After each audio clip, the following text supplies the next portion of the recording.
Good afternoon, Boudica class, and here we are again in the greenhouse, just checking up on our plants as part of our science experiment. Yesterday, I completely forgot. You didn't remind me, and so luckily, it wasn't until later in the day, but luckily I did remember to come and take some photographs of our plants yesterday. So they are the still images that were on the Dojo page, just as our little photograph to go with today's topic bit. So let's have a look at what the plants look like today. Now, our first one is our control. And you can see our control is the one that was in the little piece of water. It had the daylight and everything. So this is our control one. So that's looking relatively good, isn't it? It's looking quite healthy.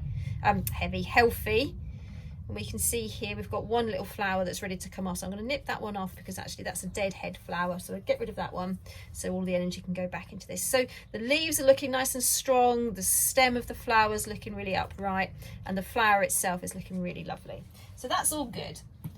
The next one, let's have a look at our one which has had no water at all since we started our experiment last week. Now, I'm really surprised because you can see it's really sunny today, isn't it? And the greenhouse has been closed all day, so it's been keeping it all nice and warm in here.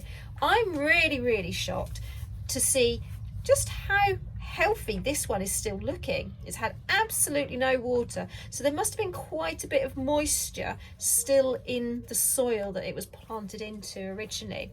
So although it's had no water, they're still looking quite sprightly, quite strong, and we can see that the leaves are a good shape. If we compare our control with our one that's not had any water, we can see it's starting to look a little bit limper, but actually not a huge amount of difference at the moment.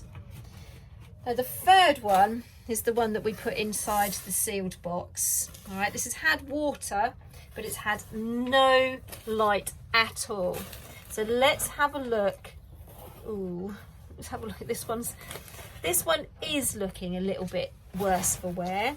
So let's just take him out of the box. It's had no light. You can see it's still got some colour, but if we look at the leaves and at the flowers, it's all starting to look a little bit bendy, isn't it? It's all looking a little bit wilted, to be honest. So this one, we can see here, this leaf, if we compare this leaf to, I'm just going to grab the control one. If we compare their leaves to one another, can you see? I'll get some good photos for you as well. Can you see the difference between those? He's starting to look a little bit limp, isn't it? So that's very interesting. So we are currently on day 4 of our experiment. Day 3 are the pictures that were at the beginning, and these are the day 4 ones. So we'll keep an eye on what's happening over the course of the week, and we'll see if there are any more changes in our plants' health.